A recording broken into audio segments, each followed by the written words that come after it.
सुर कामोड में लतीफ़ सरकार नूरी जाम तमाचे जे मोहब्बत जे पस मंज़र में आशिकीअ जो फ़लसफ़ो बयानु कयो आहे।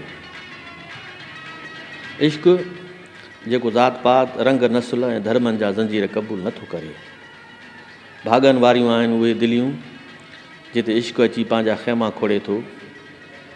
जाम तमाची हाकिम आहे, तवंगर ऐं ताक़तवर आहे।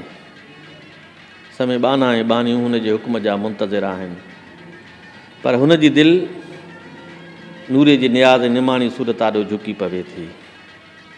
हुस्न आॾो हू पंहिंजा समूरा हथियार फिटा थो करे। हिकिड़ी नज़र हाकिम खे नींहं जो नौकर बणाए थी छॾे।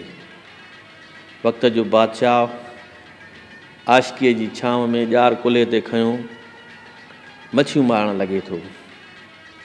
इहो नूरीअ जे निमाणे हुस्न जो करिश्मो हो जंहिं समूरा तबक़ाती फ़र्क़ ख़तमु करे छॾिया ऐं सॼी किंझर इश्क जी सुराण सां वासिजी वई। बहरहाल इहो इश्क ई आहे जेको किंझर में बि आग लॻाए थो छॾे।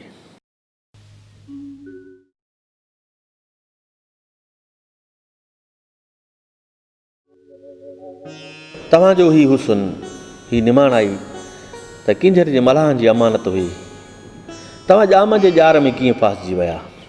आशिकीअ जा मामला सभिनी मामलनि खां मथे हूंदा आहिनि। मां जाम जे अखियुनि में पंहिंजे लाइ अणमयो प्यारु ॾिठो, एहतराम ॾिठो। हुन मुंहिंजी दिलि ते वंग विधा, तॾहिं त मां हुन ॾे झिकिजी वियसि। किथे वक़्त जो हाकिम ऐं किथे हिकु ग़रीब गंदरी। हेॾी बुलंदी ऐं हेतिरी पस्ती। ग़रीबनि जे हक़नि ते धाड़ो हणण त अमीरनि ऐं हाकिमनि जी रवायत रही आहे। जाम तमाची त इंसाफ़ वारो हाकिम हो। हुन पंहिंजे ताक़त वसीले कॾहिं बि मूंखे फ़तह करण जी कोशिशि न कई, न ई मुंहिंजे माइटनि खे मजबूर कयो। हुन त हिकु आशिक जे रूप में आज़िज़ी वारी वाट वठी मुंहिंजी दिलि खटण जी कोशिशि कई। थी सघे थो तव्हांजी दिलि में बि का लालच पैदा थी हुजे। अवां पंहिंजनि मिसकीन माइटनि खां पल वाजो करणु पिया चाहियो। मतां तव्हांजनि अखियुनि में महालातुनि जा ख़्वाब तरी आया हुजनि। असां हर हाल में शुक्र करण वारा मलाह माण्हू कंहिंसां बेवफ़ाईअ जो सोचे बि नथा सघूं।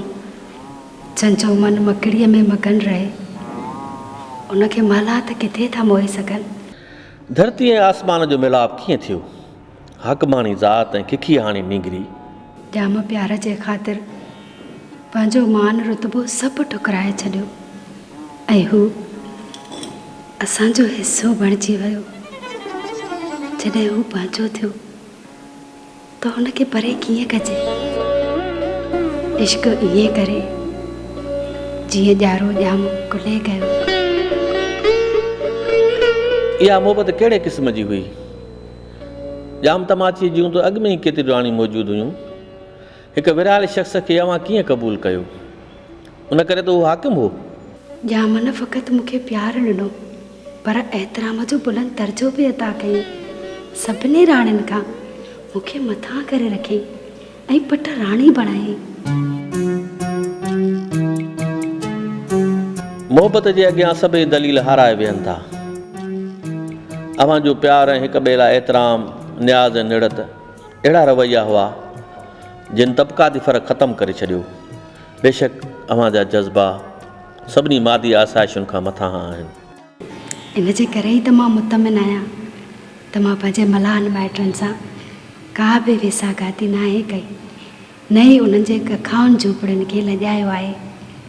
मूं बतेलनि जो भरम रखियो ऐं कीचड़ जे उजरे पाणीअ खे मेरो थियणु न ॾिनो।